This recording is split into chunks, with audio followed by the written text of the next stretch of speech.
Hey, hello everyone. I'm T. Krulos. And I'm Heidi Erickson. Sorry about the delay. I'm having some technical problems here. I don't know what's going on with my It's internet. ghosts. It's ghosts and aliens. Alien ghosts. I'm not sure if we're on Facebook actually. Oh, Let's see. Remove. Okay. the gremlins are in full force today, guys. Yeah.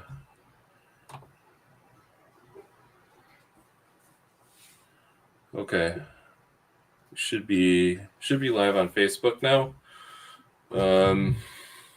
Guys, if you can see us on Facebook, please Yeah, chime someone in leave a comment. so that we know we're not just talking to ourselves like we usually do, because we're crazy people. Whew. Yeah. So this week was weird. This week seemed to have a very distinct focus to it all by itself. Yeah.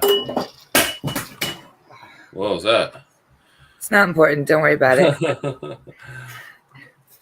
Let me just check here real quick. I'm just... Okay, cool. Andrew says we're on Facebook. Yay. Okay, again, sorry. Having some technical problems here with my internet. But we're live finally. And let's just start over, Heidi. Okay. Hey everyone. My name is T. Krulos. And I am Heidi Erickson. And we had a little delay here, but we're on the air, and the getting on air, it was even more anticipation because we've got some pretty crazy stuff to talk about. We do. And we've had a hot streak of Bigfoot related news. Mm-hmm. So why don't we start with a big story? Everyone was very excited because a guy found what could be a Bigfoot or Sasquatch skull in British Columbia. This guy calls himself Coyote Peterson. Let's just start with his tagline or his catchphrase or whatever. I don't know. Is this real? Is this really his catchphrase? That's really his catchphrase. Yes, it is. It certainly is. I'm Coyote Peterson, and we're about to enter the sting zone. The sting zone.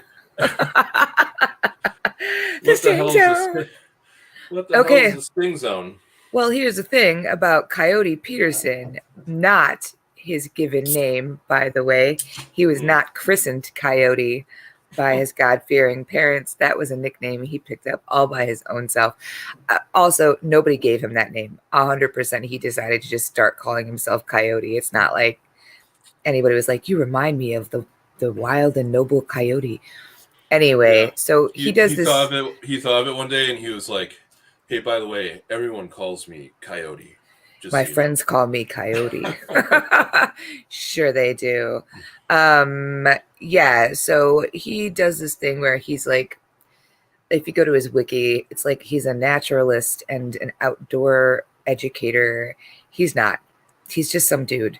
He's just some dude who started to make his living on the internet by going out into the wild, like doing Bear Grylls style stuff. I'm not even going to compare him to Survivor Man because Coyote Peterson fucking wishes.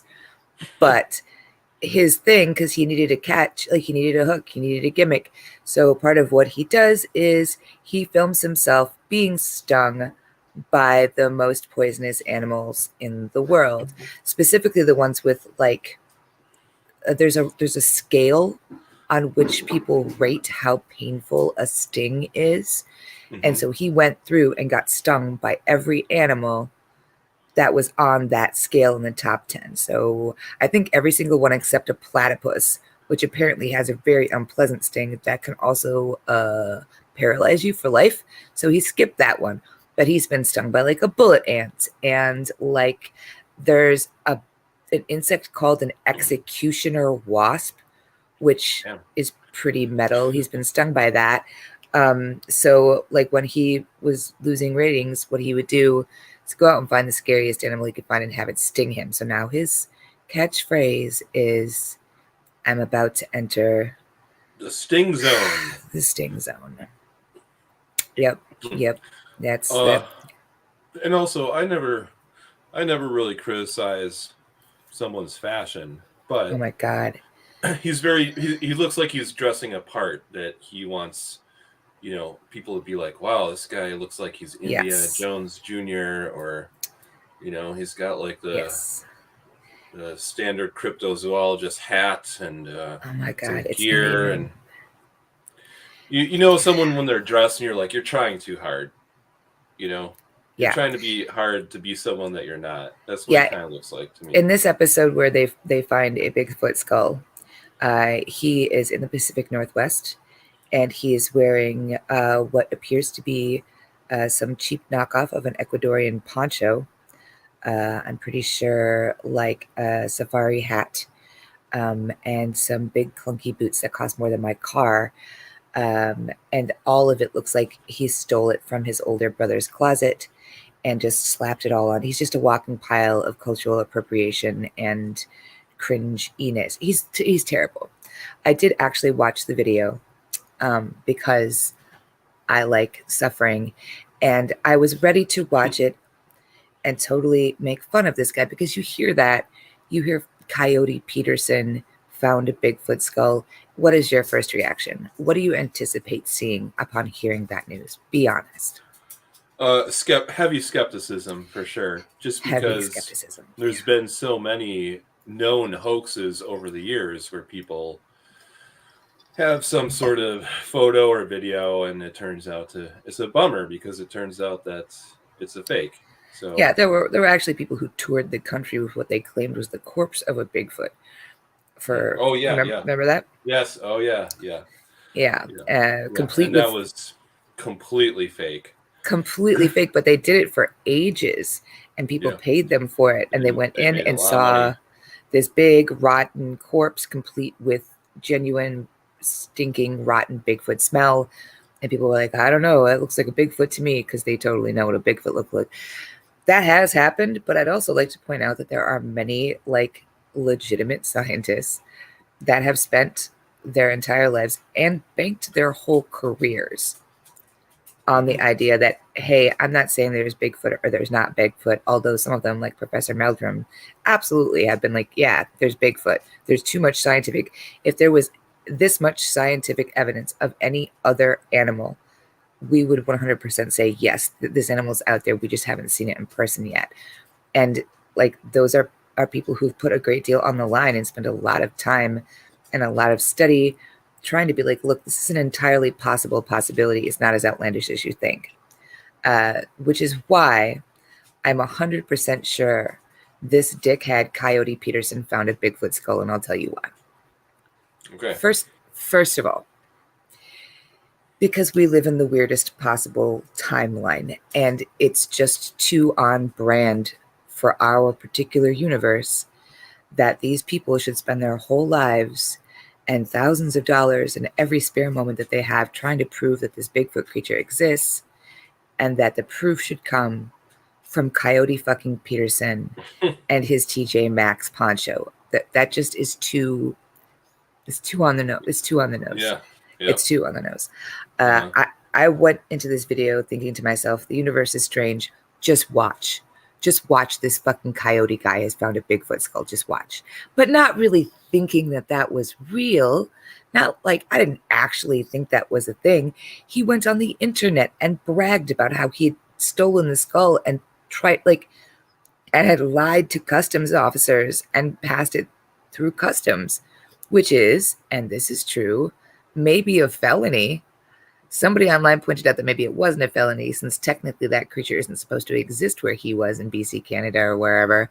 And ergo, there was no specific laws against bringing like remains back across the border. I don't know if that's true. I'm not all up to date on my international skull smuggling laws, but it It's did seem, dicey for sure. it's got to be dicey. It's got to be super dicey. Yeah. I didn't believe it. I didn't think it was real. Let us call it a heavy dose of skepticism. And then I watched the video. Mm-hmm. In this video, the first thing that happens is you see Coyote Dickhead Peterson, and he's in front of this gift shop, and he's sitting next to this giant cartoon Bigfoot statue, and he offers it a banana. Then he stands up, and it talks about how Bigfoot has inspired all of this pop culture stuff, including t-shirts like the one I'm wearing, which you can purchase now on my website for $25.99. And I was like, okay. That's why a lot of people have thought this was a fake, though, by the way, is because he already had the Bigfoot merch ready to roll, you know. I guarantee he didn't roll this video out until he Oh. had merch ready to Merched go. it up. Okay, yeah, sure. I mean, to be fair, these days you can get that stuff done overnight. Yeah. So, yeah. So he did that, and I was like, this is going to be a fucking row. He goes out into the woods. It's him, his cameraman, some other dude on his crew, and then the scientist guy. The scientist guy they bring along is highly skeptical, and he seems convincingly skeptical. He's not like, oh, Bigfoot is bullshit. He's like, as a scientist, it's really hard for me to get behind like the existence of anything that for which we don't have solid proof. Now, there are people who will argue whether or not the proof that we have, the evidence of Bigfoot, is solid or not. But this guy seemed like a legitimate character. He seemed reasonable enough. He specifically seemed like he had no patience for a Coyote Peterson. He wasn't put off by the concept of Bigfoot or the fact that they were looking for Bigfoot, but he clearly thought Coyote Peterson was a hangnail of a person and was not pleased to be associated with him in any way, shape, or form. His crew also were like, oh yeah, Coyote Peterson, whatever, it's a paycheck. Like, they clearly think this guy's an idiot, and they're right. They're in the woods, walking around, and they're speaking like they were going looking for Bigfoot. That's what they were doing, which is another reason why it seems very suspect, because they were looking for Bigfoot. What are the odds that they were going looking for Bigfoot? They were in the woods for, 25 minutes? Not hardly long enough to fucking bake a DiGiorno pizza, and they just stumble upon Bigfoot? Sure, no way. He and his crew are out there. One of his guys is off looking for snakes or some shit, and then Coyote Peterson is like, I found a skull. And I was like, okay, here it is. Big reveal. So the guys like all roll their eyes. They're like, oh, Coyote Peterson's found a skull. Because I guess this is the thing he does. I guess he's always looking for skulls, and that's what he's looking for. We see the skull submerged in the mud. It looks convincingly submerged. There's like a little patch of moss that looks like it actually was grown into that place. Like it had been there for a while. Not like you can't fake that, because you can. But when I first saw that, I was like, that doesn't look casually placed there. Somebody at least put the effort into it. This guy, Coyote Peterson, is pulling the skull out, and he's like, it's a bear. It's a bear. One of the guys behind him was like, I don't know if that's a bear. There ain't no bear. That almost looks human, is what the guy says. Mm-hmm. And Coyote Peterson was like, no, it's just a bear. It's just a bear. He pulls it out upside down and says, see, it's a bear. Like he believed it was a bear. And then the guys behind him, this is what threw me off. This is the part where I was like, wait a minute. They immediately were like, dude, I don't think that's a bear. And as soon as he pulled like the moss and dirt off, and you saw it was clearly a primate skull, like it's obviously a primate skull. It had the skull ridge in the back. Like it had a longer face than a person would, but certainly not as long as a bear or anything like that. It looked like a gorilla skull, but like big. It was humongous. The guy behind him was like, you need to put that down. Like, put it down. And Coyote Peterson put it down and saw it and stood up and just took a step sideways and was looking down at the skull, but he wasn't like staring at it dead on. These guys weren't freaking out like, holy shit, is that a Bigfoot skull? We found Bigfoot skull, blah, blah, blah, blah, blah. They all looked visibly uncomfortable. And Coyote Peterson was like looking at it from the side, almost like nervous. almost like awkward. And then he comes back and it's like he goes to pick it up again. And they're like, put it down. Put it down. The scientist guy was like, because Coyote Peterson is like, did we just find a Bigfoot skull? And the scientist guy, instead of being like, no, don't be ridiculous, that doesn't make any sense, he said, well, it's definitely a primate skull and it doesn't belong here. And it, like, Coyote Peterson was going to take it with him, and he was like, do not do that. Do you know what happens when people find a specimen, they find a dinosaur or whatever? And Coyote Peterson is like, yeah, they take it home and keep it. That's what I'm going to do. And the scientist guy was like, no. You call somebody, they come, they tag it, they photograph it, like whatever that is, it's not supposed to be here. And whatever it is, it's clearly been shot.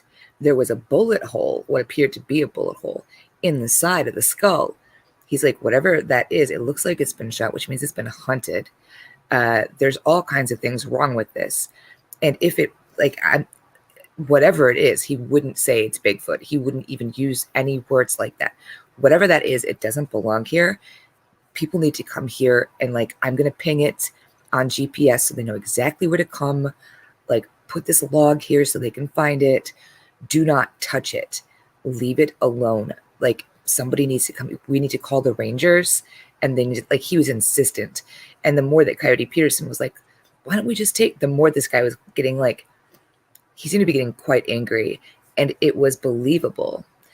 At a certain point, the science guy just walked off and was like, I don't know what that was, but I don't want anything to do with it. Which I thought was a weird response from science guy. He was like, I don't want anything to do with that. It doesn't seem unreasonable when you think about the fact, however, that A, he believed that there had been some fuckery afoot. Like, he didn't think it was a person's skull, but he knew a primate skull when he saw it. And no matter what, he was like, that doesn't belong here. And there's been human interference. I don't want anything to do with it. Or the other thing that happens with Bigfoot and Sasquatch and stuff and scientists, which I mentioned before, which is legitimate scientists won't touch cryptozoology with a goddamn 10-foot pole. They don't want anything to do with it. They don't want their name on it. They don't want to be associated with it. This guy already clearly was uncomfortable being on Coyote Peterson's show, wandering out into the woods. He seemed like a guy who was there because he had to be, and was only there because he for sure didn't think they were going to find anything. And the second they did, he was gone. He was out. Like, everybody in his crew was like, leave it alone. The science guy was pissed. Coyote Peterson eventually went back. They left. They were like, we need to leave. We need to get out of here. Everybody was like, we need to leave. We need to get out of here. And you would think if it was fake, that they would have been like, we found fucking Bigfoot. Let's call everybody. This is the best day of our lives. We knew we could find him. Let's look around for Bigfoot footprints. Let's look around for whatever. No. They were all like, we need to go. We need to leave now. They walk back to the truck, and Coyote Peterson is like, oh shit, I forgot my backpack. Walks back up, gets there, takes the skull, puts it into like a grocery bag, like from the grocery store. He didn't have a giant specimen bag waiting. He didn't have like anything official. It was literally just the bag that they had bought snacks at, like the Quick Trip. And it was in his backpack, and put the skull in it, and then put the skull in his bag. And like, even the voiceover part where he's walking back is, he says, the question is, do I tell these guys I got the skull, or do I not tell these guys I got the skull? And he seems scared. Like, I don't know. The point is, I don't think he's that good of an actor. All of that could have been made up. All of that could have been fake. There's nothing about that conclusively proves that that wasn't a plaster cast deliberately placed in a creek in, BC. There's no proof of that whatsoever. But watching this thing and going into it, ready for it to be stupid, and coming out on the other end like, this guy's clearly an idiot. This show is stupid and dumb. Did he spend the last 5 years setting up a long con where all the time he was actually this amazing actor and this super clever guy, just so 5 years from when he started getting stung by fucking bullet ants, he could fool the world with a plaster cast of a skull he found in a creek in Canada? That seems less likely, then that maybe if Bigfoot exists, there's got to be skulls. And sooner or later, I mean, there's a One's good gonna. chance one was going to come up. And I think this fucking idiot found a Bigfoot skull. Honestly, that's what I believe. It could be. Yeah, that's very interesting. And, I would love to learn a lot more details of it. The one thing I've seen online is people pointing out that it looks very similar to a model of an ape skull that you can buy pretty easily online. So Yeah. I'm not saying either. Another thing to consider is that him and his crew might not have planted it. Well, it would have to been someone that knows him, but maybe I don't know if he has like a producer for his show or Yeah. something. Oftentimes, reality TV is a pretty sleazy business, and No, that's true. That's true. there's definitely, That's true. I think sometimes the people on the show aren't aware that the strings are being pulled behind their Yeah. back. And For that's legitimate. example, Yeah. if you have a show like Ghost Hunters or something, I've Sure. heard stories of like the producer being like, "Hey kid, why don't you walk to the other end of this building and make some moaning sounds, and Sure. we'll pick it up." And then they'll be like, "Oh, Sure. an EVP." No, You know, totally. And like, I think that's totally legit. I am saying whatever went on, mhm. Coyote and his crew and Mr. Science Man were not in on the gag. Yeah, There's no way I believe that those people, there's just certain small behaviors that humans exhibit when they're sure. uncomfortable that are very difficult to fake. And there's not a single one of those people with the savvy to fake it well enough to convince me, let alone all of them. So I don't think they were in on it. That's all I'm trying to say. Also, again, it just feels too stupid to not be true. You know, Yeah, yeah, like in the end, why not? Why would it not be? Donald Trump was our fucking president. yeah. Right. Anything is possible. Yeah, and So, there's a lot of stories of people who are so dedicated and put so much hard work into a field of some sort, and then some Coyote Pearson dude like just skips to the front of the line. They're like, "I'm the champion! Look, I did it!" yeah, And everyone was like, just like pure boiling hatred because right, they've done the work and someone else like swoops in and is right, able to get all the glory. It's yeah. very sad to see, but What it happens. I think I was telling you about Justin, who is the guy who does Mountain Beast Mysteries. Have you, anybody out there watch Mountain Beast Mysteries? He's done like 3 movies now, like documentary movies. And this Okay. is a person who he lives in Canada. He's Canadian. And he was just some guy who was like, I gotta tell you, I spend a lot of time like out in Quebec and like British Columbia. Like, I think he was a logger originally. Like, he did something where he spent a lot of time out in the bush, like out in the bush, the kind of wilderness where you can fly a plane over it for 7 hours and see nothing but trees. And he's like, I've been out there a lot of times, and I gotta tell you, that's a lot of green. Like, you could have a dinosaur out there and nobody would fucking know at all. And started doing this show slowly where he's like, I'm going to go out here. I found this weird thing. I'm not saying it's Bigfoot. I found this thing and people are saying it's a tree structure. I can tell you right now that it's not a tree structure because look at the way these trees have bent. These clearly are all going in the same direction. It was during a storm. This was just fallen tree. Like, very whatever. It took him 6 years to get to the point where he was like, okay, I know a lot about Bigfoot. People are saying that it's possible that maybe, perhaps, Bigfoot is not an animal at all, but like a supernatural force. I'm not saying that's true, but we do need to look at like this theory. And here's some of the way, like, very cautious, very like whatever. And then this fucking guy, Coyote Peterson, like 6 minutes into this video, was like, some people say that Bigfoot is a demon from hell. And just like, just I think of poor Justin, like in Canada, probably 12 hours into like the middle of nowhere. He's been hiking for 3 days. He's been climbing up the side of a mountain, trying to look into this old mine. He's risking his life. He's battling what rattlesnakes, I don't know, all this stuff. Yeah, here's an interesting comment. Someone who's watching saying that he was a wilderness guide and he fought forest fires. Oh, sure, yeah. That sounds right. So he would know, like you're talking about somebody who, like Les Stroud, who's the guy who did Survivor Man, which is a hugely popular show like 10, 15 years ago. I don't remember when Survivor Man came out. But he did this thing where he would go out into the woods everywhere, Ecuador, Alaska, and spend 5 days and like try and survive. And after he had done that series, which was hugely popular, he went back and did another series where it was just him looking for Bigfoot. And this is a person who has a lot of respect for the way that indigenous peoples regard the land, for conservation. Like, he's not like a sensationalist when it comes to like, as far as that goes, as far as a reality person can be.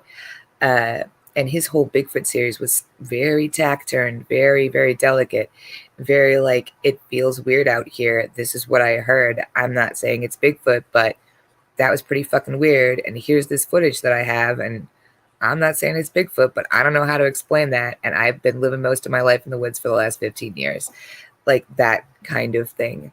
And I just absolutely, Coyote Peterson jumping over logs going, I found a skull. And I'm like, yep, 100%.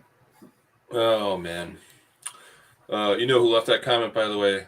It was Todd. No, hi, Todd. Todd is my partner and the best tattooist in town. That's real life. Todd knows all the things about Bigfoot. Bigfoot is Todd's main squeeze. Cool. It's true. Okay, I got a story, and it ties into what we've been talking about a lot, even though it's a classic story. So I'm researching a case that I'm going to be writing about, and I became interested in it because it has a Milwaukee tie. And it's a case known as the Minnesota Iceman. Oh, so sure. Here's what happened. I think this was 1967 or 68. There was a guy who has scientific training. He went to the Wisconsin State Fair and he was walking around enjoying the fried foods. And he loved to go to the Midway because they have all these little, like, it's not a sideshow, but like sideshow attraction tents, right? Sure. Like at the time you would pay $0.25 and you'd get to go into a little tent and see something amazing and spectacular. So he always went to these because he was amused by them, and he was curious to see how they would do some of these gaffs, or what they call, like the Fiji mermaid. He'd be like, Yeah. oh, that's a monkey sewn onto the bottom of a cod, right? Or whatever. So he sees a display for the Minnesota Iceman. He goes in, and there's this hairy humanoid frozen in a block of ice. And he looks at it, and he's like, this thing looks real. Like, really real.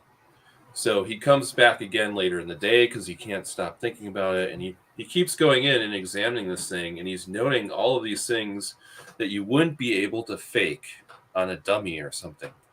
For example, he sees exoskeletons of lice in the hair.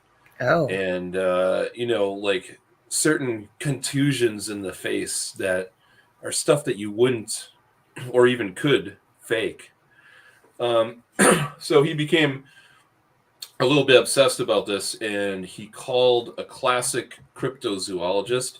His name was Ivan Sanderson, who lived in New York, and he was like the godfather of cryptozoology. He wrote a lot of the early books about Bigfoot.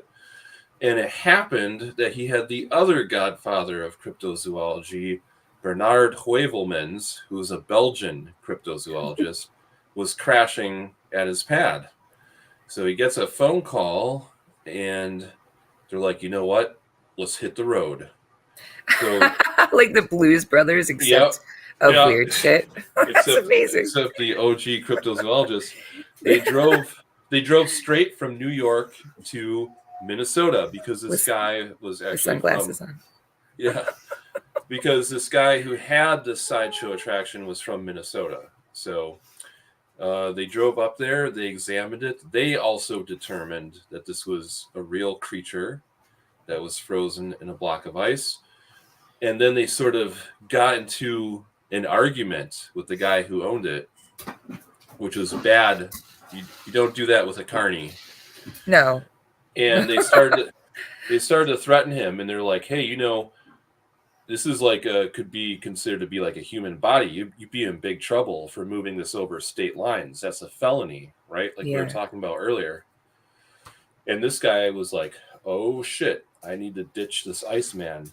So apparently what he did was he had a rubber model made, and he switched the original with this fake. Because when he went back out on the road, the people that saw it originally examined it again, and they're like, this isn't the same thing. This one's made out of rubber. No. And what happened to that original? Yeah, what happened to it? Nobody knows. Shut up. Come on. No one knows. He either disposed of it or he ditched it in a frozen vault somewhere. Yeah, maybe at that one place where they have frozen dead guy days. They frozen probably dead guy day. They got the Minnesota Iceman in there. Yeah, that's crazy. Okay. So, and that's kind of the short version of the story. I'm working on writing about it. There's some interesting like sides to the story, but Ivan Sanderson wrote an article about this whole experience for a magazine that was called Argosy. And Argosy was like an adventure magazine, right? It would have like articles like, I went on a expedition safari to Africa and I shot a tiger, Yeah. Or I went looking for the lost pirate treasure. Right. I fought off cannibals, whatever. Yeah. It was a very popular type of magazine, especially 50s, 60s, into the 70s even. Yeah. So I was like, I want to find lots of chest hair. Yeah, right. Yeah. Even the ads are, Burt Reynolds, like, yeah, lots of chest hair. With some scotch, like, drink scotch and you can be a man like me. That's hot.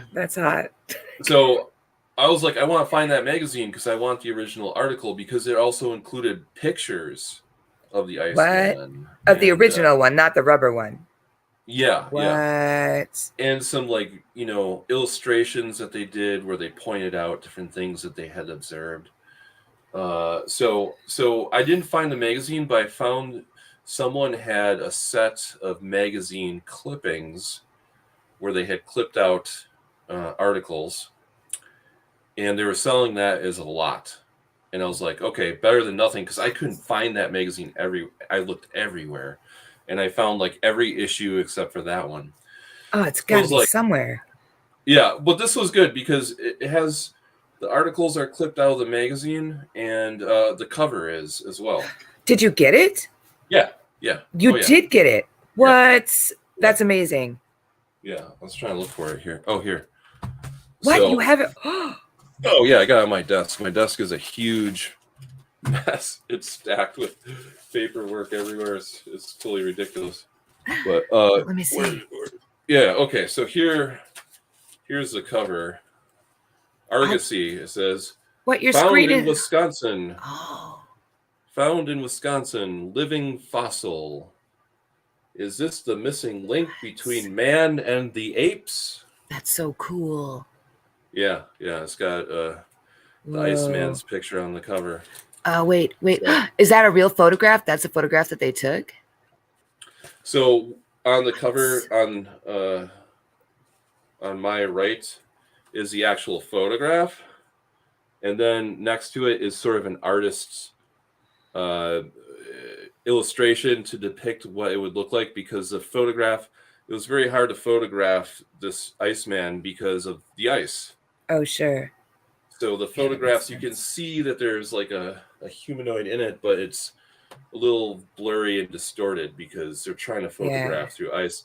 And especially at that time, photography equipment was not as sharp as it is today. So right. Yeah. Well, it's like, I mean, it just goes to the point, is that anything that isn't scientifically accepted until it is accepted sounds like magic. It sounds like fiction. And so frequently things will hide right in plain sight. Like there was that serial killer that went on tour accidentally in circuses for like 30 years. He had been hung, and then someone stole his body, which had been mummified by the dry conditions in the desert where he had been hanging. And he just was a part of a sideshow of a haunted house until one day somebody was moving the props and this arm fell off and there was bones inside it, and they discovered that it was the body of this serial killer that had been hung 20 or 30 years prior, and nobody knew how he got there or what had happened, but he was there nonetheless. Like, you cannot discount things just because they sound preposterous, because everything you know as fact was at one point in time science fiction. So, like, just because it sounds crazy doesn't mean it is. And also, again, like, the Minnesota Iceman was literally in a carnival sideshow. Yeah. Nobody knows what happened to him at all. Yeah. And it's not exactly known what the origin of it was either, because the guy who ran this attraction, of course, was a bullshitter. So he told many different stories. That fishermen had found it floating in the ice off of the coast of Russia. And then he had a different story where he was part of a hunting party and they found it in Minnesota, frozen in the ground. And right. So it's an interesting story. And I'll definitely talk more about in the future, including at some point I'll scan some of these images from the magazine, and probably we'll do a Tease Weird Week column where I'll share some of those images and some of the interesting things that I found while working on this. But here's the other cool thing. When I bought that lot, it also included an article that got clipped out of the April 1969 issue of Argosy, the same magazine. And this one is also by Ivan Sanderson, the cryptozoologist, and it's titled Wisconsin's Abominable Snowman. So What? I think while he was here in the Midwest, looking into the Iceman, he had discovered a story about another Bigfoot sighting. What was the name of this town? It's up north, and this is a hunting party that went deer hunting in the Del Tox Marsh, which is near Fremont. Oh, I know where that is. Fremont, Wisconsin. I've been there. Yeah, I've been to Fremont. So I was like, this is interesting. I love this. Here's the names of the hunters, right? This is Wisconsin. Rich and Pete, Bob, Dick, Bill, and another Dick. And the rest of their party were Kurt, Artie, Lester, Don, Rami, and a visitor from Milwaukee, who apparently is unnamed. And they say they were out getting ready for their deer hunt, and they spotted a creature that was walking towards them. And but then when the creature saw them, it says the creature then began to retreat, but when they stopped, it stopped. And when they moved back, it came towards them. It finally moved into the thickets in the direction of some woodland to the northwest. They tried to follow, but the brush was too thick, so they circled around as fast as they could with a view to heading it off or to be waiting for it to emerge on the road nearby, which incidentally they had left their cars. There they watched for a considerable time, but it did not reappear. And here's the description of the creature. The composite description of the creature that emerged was that of a large and powerfully built man covered with short, very dark brown or black hair, and as invariably in description of these, with a lighter and hairless face and hairless palms. The head appeared smallish, also with short hair, but the neck appeared to be enormous and so short as to be almost non-existent. The shoulders were very wide and large, and the torso barrel-shaped. In a six-way discussion at our interview, some time was spent on the proportionate length of the arms, body, and legs. Analyzing this exchange, it seems that while the body seemed to be very long, this was due to the absence of any noticeable waist. So I think something that's very interesting about this article is it's pretty clear that these guys are not familiar with Bigfoot stories. Yeah. You know, they're describing what they're seeing, but I mean, it could be that they're trying to prank these guys because they found out they're visiting the Midwest, but it seems like they're really, small town Wisconsin deer hunters, and you know, they seem to be very mystified about what they saw there. Yeah. So, I was so talk I was talking to somebody about the whole Bigfoot phenomena earlier today, and they said what so many people say, which is that they hear all that stuff and they would like to believe that it was true, but then they hear the stories and they're not sure if they believe it or not. And I said to them that the thing about it is that there's so many places and ways in which Bigfoot is not like a story. It might be a local myth, part of local mythology, but there are places, especially when you get way out in the country, you get up off a couple of different reservations, you're way up north, you're way out in the desert, you live in Alaska, where that's not a story, that's a fact. Bigfoot lives in the woods behind town, and that's just the end of the story. You don't send your kids out after dark. There's parts of the woods you don't go into because that's Bigfoot's place, and you don't want to be there without invitation. Period. The end. So maybe it was small town chicanery, maybe, or maybe it was just some dudes who were in the woods.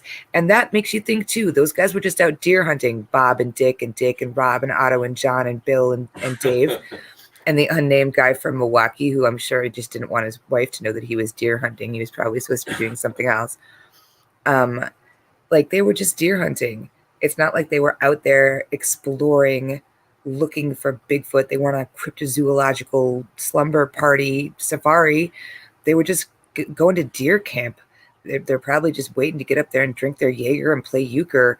They weren't adventuring at all. And a lot of people who see Bigfoot are just out in the woods, not even. I think that's part of why people sometimes don't believe their stories, because they're sometimes they're like, yeah, I was just, I was in the woods, the ones that are 6 blocks past, the pick and save or whatever. And they're like, bullshit. There's no way there's a Bigfoot like 6 blocks away from my house. But maybe there is. Maybe there's thousands and thousands of stories of Bigfoot, and some of them are very close to where you are. And that's just, it just goes to show you that Coyote Peterson could have found that skull in his backyard, and it would have been just as likely as anything else. The sting zone can be anywhere, really. The sting zone can just sneak right up on you. That's why it's called the sting zone, because it's like zap. It's so fast. Here's a story I may be a little bit skeptical about as well. This is a more recent one this week, right? Yeah, July 12th. So yesterday, this was published yesterday. Here's the headline. Oklahoma man says Bigfoot made him kill his fishing partner, police say. Yeah. So this guy and his friend, they were noodling, which is when you fish without fishing pole, just by grabbing the fish. Yep. They're out there enjoying, some recreational noodling when, according to the guy's statement, his partner had summoned Bigfoot to come and kill him, and that's why he had to kill his friend. Yeah. To save himself from being attacked by Bigfoot, who was under this guy's control, I guess. Yeah. He summoned Bigfoot. I'd like to point out that there are questions. I have questions. Yeah.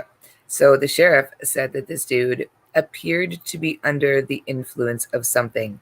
However, if you showed up and claimed that you had killed your fishing buddy because he had summoned Bigfoot to assassinate you, and the only way to break the spell was to kill him first, no matter what, it would seem like you were on something. Yeah. Just putting that out there, because that is a weird thing to say. Okay, so maybe he was and maybe he wasn't. I tend to believe he probably was. What he was on remains a mystery, because I gotta tell you, I have been pretty drunk, like real drunk. Like, I'm from Milwaukee and I was a bartender. I've been drunk. Never been so drunk that I suspected that one of my friends had the power to summon Bigfoot. So whatever it was they were doing out on that fishing trip, it was high octane. He doesn't look like the kind of guy who does the kind of drugs that would make you hallucinate Bigfoot. He's an older gentleman Yeah. from Oklahoma. He looks like the kind of guy you would see at the bait shop. I don't know. He doesn't seem the type. But either way, the sheriff was Yeah. like, he's on something. So that Yeah. maybe not. Also, there's no follow-up information on this because, as you said, it just happened yesterday. I don't know if this person has a history of mental unwellness and generally being unmoored and not quite experiencing the same narrative as the rest of us. I don't know. I do want to know if his friend, may he rest in peace, had a history of psychically connecting with Bigfoots, big pet day. I don't know. If anybody knows the proper plural of Bigfoot, please let us know immediately. I would like to hear more stories from this man as to what led him to believe. Because you're out, you're fishing with your buddy. All of a sudden, what happens? Bigfoot shows up. And how did his friend tell him, you're in trouble now, Chuck, because, see, I've summoned Bigfoot and he's going to assassinate you as long as he's under my control? Or were they fighting before that? And the guy was like, boy, I better like calm this guy down, because if I don't, he's for sure going to summon Bigfoot, because he's done it before. I've seen him do it.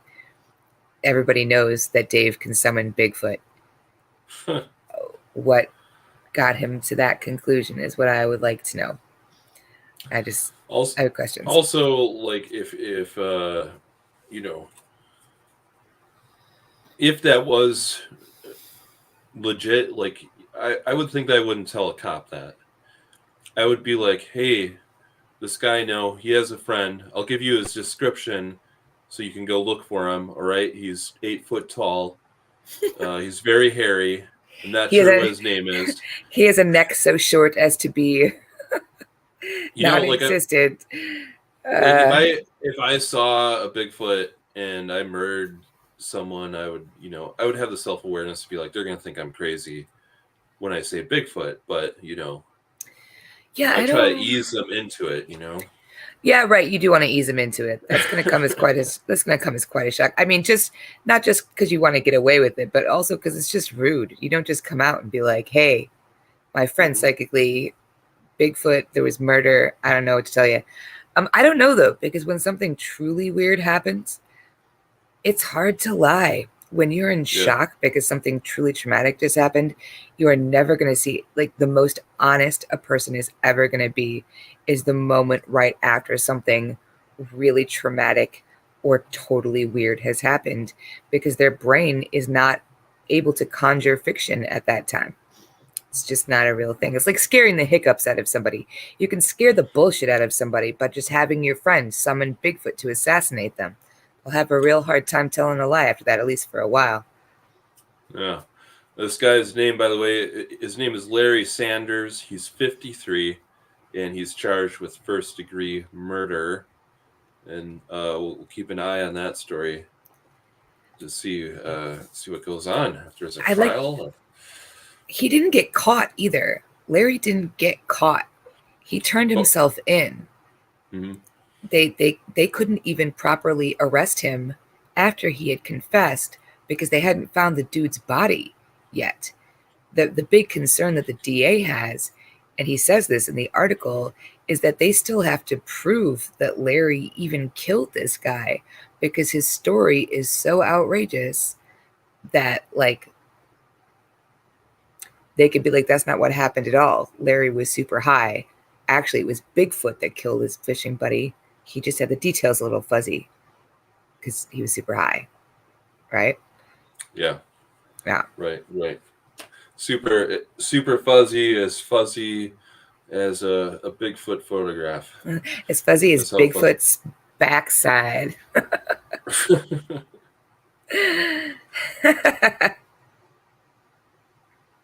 Well, I don't know. Very interesting Bigfoot stories. I wonder if we'll ever, you know, we'll actually like someone will capture a Bigfoot, I don't or know. someone will find like a real corpse, not like a one made up by some guy in Texas that's going on tour with like this rubber Bigfoot that he made. I definitely But have heard people tell stories where like they thought they saw like a bear in the woods and so they shot it. I don't know if you ever heard it. I wonder if Todd's still listening. He could say there's a really excellent podcast that is almost entirely about Bigfoot that I listen to quite frequently. Um, and it's a lot of people telling stories of their encounters, and a lot of them are very compelling. One of them was this guy who was out in the woods, thought he saw a bear, he shot at it. And then he saw this creature come walking out of the woods. He was barrel chested and had a neck so short as to be non existent, you know, that old chestnut. And he was terrified that this thing was going to come at him. And he raised his gun and he just could not compel himself to shoot because the face of this creature looked so human that he felt like he would have been shooting a human being. He ended up getting in his truck and driving away like a bat out of hell. And then, ironically, he hit this thing with his truck and killed it. Took the body and put it back in the back of the truck of the bed of his truck, and like had the body of this Bigfoot in the like bed of his truck, and then like took off and dumped it in the woods because he could not, like, he knew he wasn't looking at a person because it was all hairy and gigantic, but he was so overcome with guilt that he was terrified he was going to get in big trouble, so he dumped the body in the woods. So like, I don't know, man. I don't know, man. The most compelling thing I heard when I was working on my book, Monster Hunters, I wanted to get out and do some Bigfooting. So, Is that what it's called? Bigfooting? Yeah, for sure.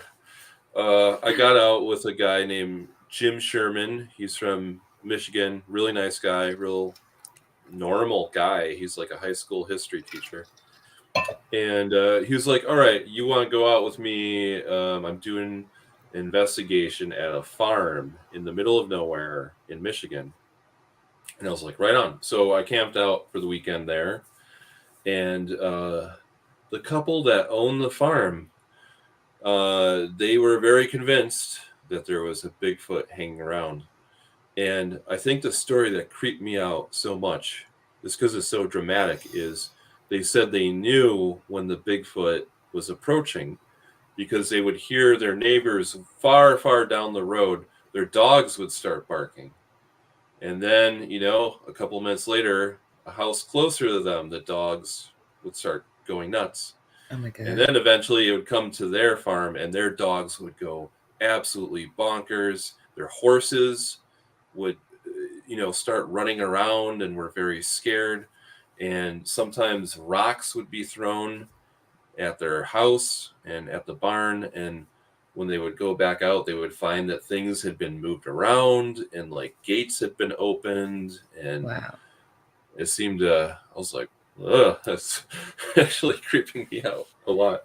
Yeah. Well, the idea that this thing is intelligent and that it came back, it wasn't just there one time, right? Like they said they heard this. No, yeah, several times it several happened times. in the same thing, the same pattern. The dog, it was Right. like going for this walk, and right, visiting the farm. I'm sure they must have asked themselves, like, it's one thing if something weird happens and it's a story and it's just the one time and you're like, oh, that was creepy.